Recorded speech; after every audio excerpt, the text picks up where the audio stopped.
Rampungnya gedung baru Kecamatan Dramaga ditinjau langsung oleh Camat Dramaga dan DKPP Kabupaten Bogor. Rencananya Senin depan akan diisi dan melayani masyarakat Dramaga seperti biasa. Proyek miliaran tersebut diperuntukkan gedung kecamatan, rumah dinas camat, musola, dan pos satpam.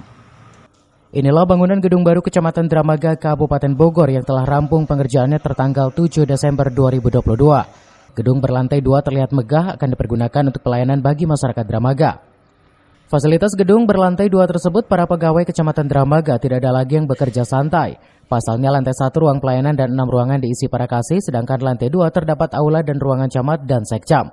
Rampungnya pengerjaan gedung kantor Kecamatan Dramaga Senin siang, Camat Dramaga beserta tim dari DKPP Kabupaten Bogor memantau gedung baru kecamatan.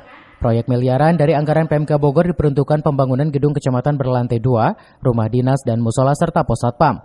Rencananya akan diisi Senin depan setelah penyerahan kunci dari pihak pelaksana pembangunan kepada Camat Dramaga. Dari Dramaga Kabupaten Bogor, Iman Abdurrahman melaporkan.